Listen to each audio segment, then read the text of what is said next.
The biggest problems can often feel too complex to solve, beyond our capacity, or just impossible. But that is till we find a solution, and once we do, everything seems simpler. Hello and welcome, I am Sadhika Tiwari and you're watching Eco India. What happens when people start challenging the way things have always been done and explore fresh ways of living and producing? These solutions might not be perfect, but they do push us towards a future that is both inventive and hopeful. Speaking of hope, one of the harshest landscapes in the world is turning green.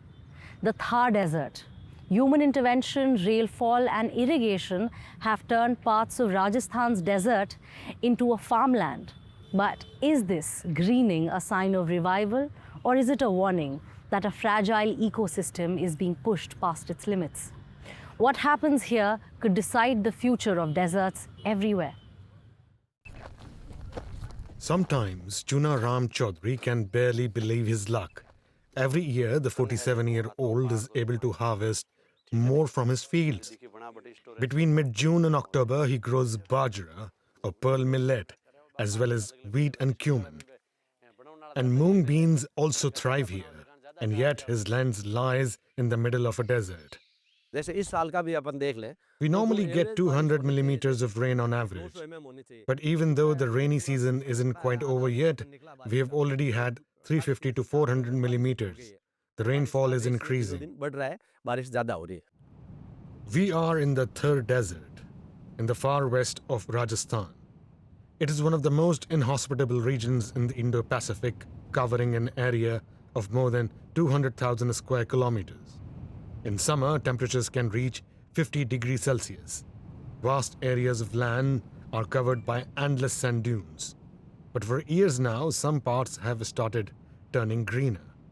The Indian Institute of Technology, Gandhinagar, looked into this development.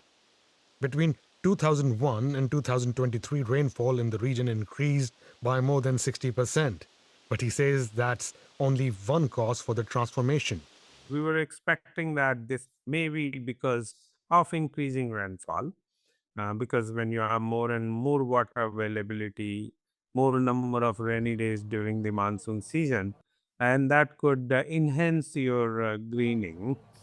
But to our surprise, this greening was equally contributed by the human interventions. So increased population density, people started exploring options that how to thrive agriculture, even if in this very complicated and complex ecosystems. Farmers here use hybrid seeds that have been bred to increase yields, ensuring better harvests. Borewells were dug to make water available even outside the rainy season. 200 kilometers from the city of Jodhpur, 50-year-old Ashuram has also noticed a clear change. We used to harvest once a year. Now we harvest twice. And this development has also made the Thar Desert increasingly attractive as a place to live. In some desert cities, the population grew by up to 800% between 2000 and 2020. Attempts to green the Thar Desert began many decades ago. Following India's independence, successive governments introduced measures aimed at making use of the land. And the ongoing electrification of rural areas has led to more and better groundwater wells. But ecologist Chetan Mishra is concerned. The groundwater here contains dissolved salts, and bringing it to the surface for large-scale use in watering crops, he says, is changing the land. If too much irrigation is happening in some part of the desert, it is not good for the soil. That increase the salinity of the soil. So in many areas, you see a lot of irrigation is happening. The saline water is being used many places. So you may get few crops in a short period of time, but in the longer run, it is harming the soil. He says the long-term future of the desert ecosystem is also under threat. Farming is reducing its natural resilience, and invasive species are able to spread unhindered and crowd out native plants. Since its launch 13 years ago, the Sankalp Taru Foundation has been working to reverse the damage that has already been done. This place where we are in right now, it was full of Prosopis juliflora or babool around 8 years back. And then we extracted those invasive shrubs and then planted native varieties here. In Rajasthan alone, the foundation has planted more than 700,000 native trees and bushes to date. So when we selected the species, we were mindful of the fact that we have to plant native forestry varieties of thar. And we selected some of the fruit-bearing ones as well, so that the birds also get their own share. And you can see the jamun is right now blossoming here. And then the bird has already made a nest just next to this jamun tree. The team also supports local residents like this farmer. His orchard now only grows regional fruits that are well suited to desert conditions. The foundation provides training for farmers on subjects like soil health and installs systems that allow them to save water. So this is the micro drip irrigation system, which in fact saves 60 to 70% of water while watering a tree. So, but then it requires maintenance because sometimes sand may clog the drip irrigation system. So we have to maintain them. But then it really automates the process. Whenever the soil moisture levels are less, our sensors do tell us, and this irrigation system starts functioning. The third desert remains a challenge. While some welcome the advancing greenery, others will continue to fight in the years to come to preserve the desert's natural habitat. Imagine farming plants not for food or flowers, but for metals. Yeah, you heard that right. I said metals like nickel or gold. Sounds very unreal and futuristic, but some startups and scientists are already testing this idea by turning certain plants into living mines. Could phytomining in the future actually replace destructive mining in a sustainable manner? Or will it remain a niche experiment? Let's find out. Indian mustard and similar plants are called hyperaccumulators. They evolved to absorb metals from the ground and store them in their shoots, leaves, or sap to scare off predators or pathogens. For the plants themselves, the metals are harmless. In the 1980s, biologists began to put those plants on soils that had been contaminated by mines or smelters.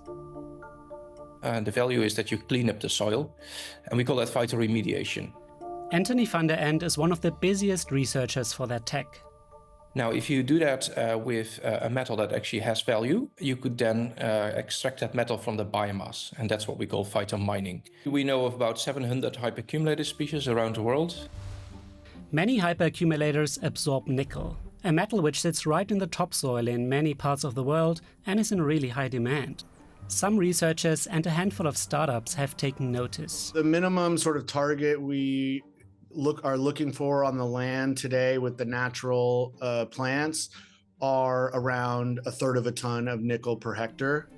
Eric Metzner operates the phytomining startup Metal Plant. They now have their third harvest on a 10-hectare testing field in northern Albania. Here the soil is too full of nickel to grow food crops with good harvest. But then there's also too little nickel, only 0.2%, to just scrape the topsoil and extract it. This makes it an ideal place for planting this nickel hyperaccumulator. The plants suck up the metal and store it. Once harvested and dried, about 2% of their dry weight is nickel. Metal Plant grind and burn the plants, leaving an ashy concentrate, or bio-ore. The ash gets washed and, by using sulfuric acid, turned into a liquid. It's then filtered and crystallized into nickel sulfate, fit for use in large batteries like those in electric cars. Metal Plants say they get over 3 tons of nickel per season. That's not bad, but for what the whole farm produces, it takes a conventional mine just about half an hour to extract that much nickel, although with a pretty different result to the landscape. Conventional nickel mining usually requires deforestation of large areas. It produces large amounts of toxic waste that can contaminate rivers, soils, and poison people and the environment. And it's among the metals with the highest greenhouse gas emissions per ton. Phytomining is supposed to be different from that. It intends to avoid toxic tailings, and scientists say it could produce at least 90% less emissions than today's typical processes, because the amount of CO2 captured in the growing and released in the burning of the plants is around the same. And here's a critical benefit. Most of the companies and researchers are targeting areas that are barren, free of trees but not well suited for other crops, because the metals in the ground are toxic to them and the nutrients not sufficient. Hyperaccumulators, on the other hand, have naturally evolved to absorb metals. So in theory, phytomining doesn't compete with other ways to use land. It could even help them. The areas will be cleaned up. It could be probably used for forestry or for recreational purposes, growing plants. Rupali Datta is researching how phytomining can do just that. Just like the pros of farming, phytomining has its downsides. You get 1, maybe 2 harvests per year, which could be lost due to a pest, fire, or flood. And then, after some 20 years, the metal in the soil is used up. And to produce what one conventional nickel mine churns out in a year, you would easily need 200,000 hectares of land. That's 2.5 times the size of New York City. For the past 30 years, scientists have been trying to make phytomining work, without much movement behind it. That was until 2024, when the US Department of Energy gave those scientists and a few companies $10 million to make it a reality. Why the hurry all of a sudden? It's really about guaranteeing supply, right? Concentration of any commodity in one country, it's always a high risk. Kwesi Ampofu analyzes the global market for metals, including nickel. Today, more than half the world's nickel supply is produced in Indonesia, often controlled by Chinese companies, and that dominance is only projected to grow bigger. Meanwhile, the demand for nickel will grow as well, almost 70% by 2040, thanks to the need for more and more EV batteries. And all that new demand is making phytomining for nickel more attractive than ever before. A couple of years ago, Bloomberg NEF looked at the economics of phytomining. The estimated cost to produce 1 ton of nickel was so high that selling it at the average price of nickel would leave no room for profit. But since then, that average price of nickel has increased. Metal Plant wouldn't tell us their production costs, but say they aim to match the numbers of any other nickel on the market. Metal Plant currently operates on 10 hectares in Albania, but want to add a couple of zeros to that number. 30, 40, 50,000 hectares of land. Like our goal is a ton of nickel minimum per hectare. 1 ton of nickel per hectare is a highly ambitious target. Many researchers are looking at just a quarter of that in their best case scenarios. Let's say you would like to replace the current global conventional nickel production. You'd need up to 15 million hectares of fields under realistic scenarios. That's about the size of Tunisia. Looking at suitable land, the potential for phytomining nickel is quite high, especially in countries like Indonesia, the Philippines, Brazil, South Africa, or the US. To develop plants that are highly productive in different parts of the world, scientists are currently trying to put together the most promising genes of hyperaccumulator plants. But phytomining with a monoculture at the scale of thousands or tens of thousands of hectares would likely harm the environment too. And then we'd have those thousands of tons of harvest too. There's no factory in the world that can take that biomass at this point to turn it into a saleable product. Up until now, phytomining is only happening in a few labs and on a few testing fields, supported by research funds. It can definitely not replace conventional mining. It can be an additional process. A realistic application is not for mining companies. It's for communities in countries like the Balkans, Turkey, or Malaysia who can't grow food crops that well on certain parts of their country. They could generate some income with nickel, securing a small domestic supply of the metal while cleaning up their soil. Steam may seem like a simple byproduct, but it is at the heart of India's industrial production. The problem is that many factories still rely on outdated coal-fired boilers that waste energy and actually pollute the air quite a bit. Some industries are now trying to find cleaner ways to generate steam without really causing a lot of pollution. Community shared boilers are one option, and they promise better efficiency and cleaner production. Could this be the way forward? Let's find out. Violet, purple, yellow, green. To get colors like these to bond with the fabric and be properly durable, you need a lot of hot steam. Temperatures in this factory reach 120 degrees Celsius. Each of these fabrics is run through a cycle of steam for up to 12 minutes. Basically, it forms a loop kind of thing. वो loop अंदर रहता है and the steam fixes the color in the yarn and then develops it. So this is the final product that comes out of it. We are at Uday Fashion, a textile company in Surat, the second largest commercial hub in the state of Gujarat.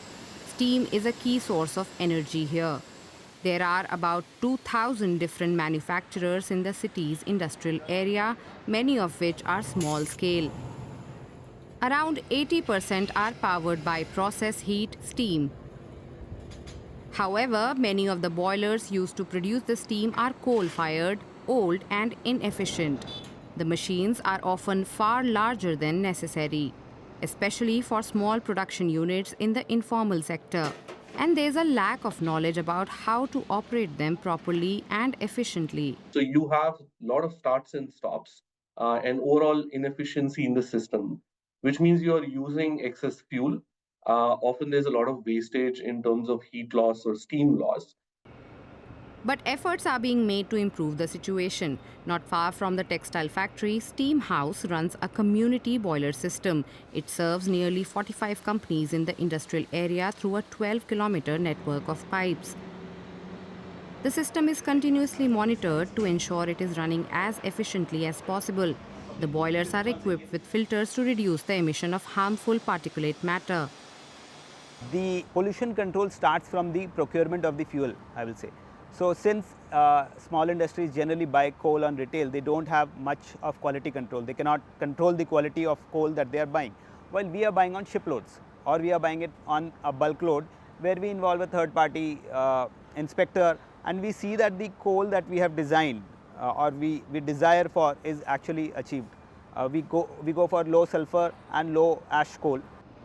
Steam House currently operates community boilers in 6 industrial clusters across Gujarat, distributing hot steam to nearly 180 customers. Uday Fashion has also been a Steam House customer for 6 years. The manager says the advantages are clear. He only buys as much steam from Steam House as his factory needs at any given time.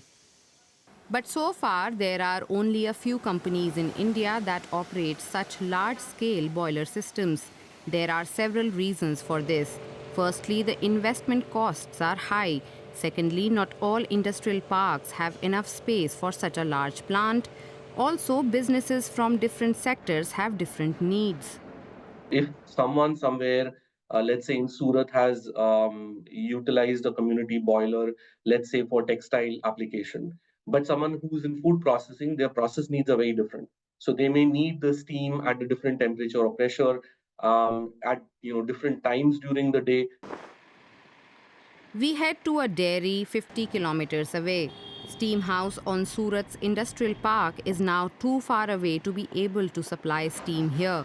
But the dairy needs around 45 tons of it every day. Instead of burning coal to produce steam, the dairy has been using biomass briquettes, fuel made from crop waste, for more than 10 years. The coal they used to use was transported over long distances and was often of poor quality. They have saved a lot of money by switching to biomass fuel. Availability is very good. It is readily available. We can get it from the surrounding area, and the local farmers also benefit. If we use waste from their sugarcane crops, they get something out of it too. But if you rely on agricultural waste to produce fuel, Consistency is an issue. Biomass fuel burns and heats at different levels depending on what it is made from. Meanwhile, in Vapi, Steam House India is testing the use of waste paper to generate steam. It would be more efficient to produce it with electricity, preferably from renewable sources, of course. India is a long way from that. But switching to community boilers is a first step in the right direction. As industries try to pollute less, nature too has its own allies that bring balance to our ecosystem. Hedgehogs might be small, shy creatures, but they play a huge role in keeping our ecosystem healthy. Yet across Europe, they're struggling to survive. Cars, chemicals, and even careless gardening is wiping them out. In northern Italy, a vet clinic is becoming a lifeline for these fragile creatures. Let's step inside. I'll give him water and vitamins now so he can regain his strength. I have to be very careful. His nose is broken. Liquid could get into his windpipe. For Dr. Massimo Vacchetta, saving injured or sick hedgehogs has become a calling, day in and day out.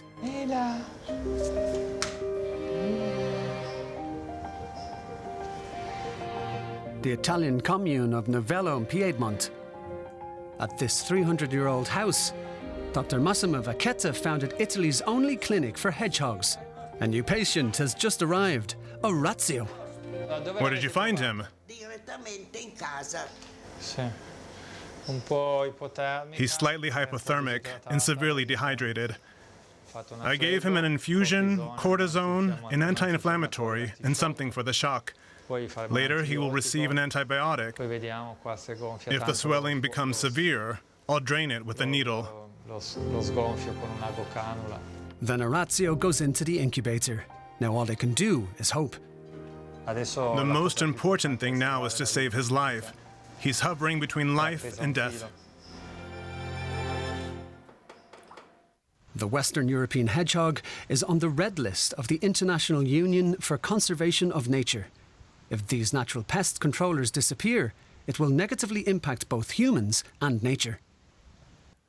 The presence of hedgehogs indicates a healthy environment. When they disappear, it means their habitat has been destroyed due to heavy environmental contamination.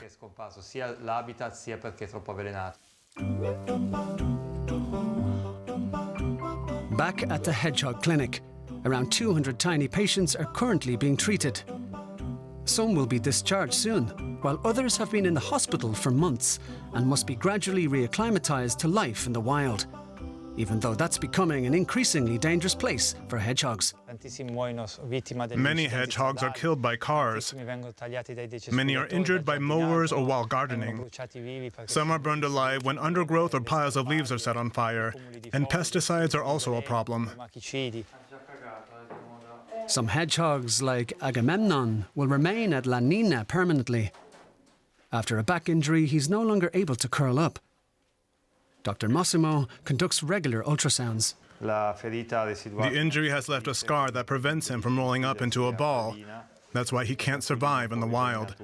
When I hold him, it gives him a sense of protection, almost fatherly. They seem very robust, but they're quite fragile. Dr. Massimo's hedgehog clinic is supported by donors from across Italy who recognize the importance of these small conservationists. By helping hedgehogs, I make a small attempt to compensate for the injustice in this world. Here in northern Italy's Novello, these hedgehogs have a patron saint fighting for their lives, day and night. That's all for today's episode. If there's one thing that today's stories remind us, it's that even in the face of huge challenges, people are finding ways to move forward one idea at a time. Are you seeing any such efforts in your community or around you? Please let us know. We'd love to hear. Thank you so much for joining us. And do not forget to follow us on our Instagram at DW_environment for more stories like this.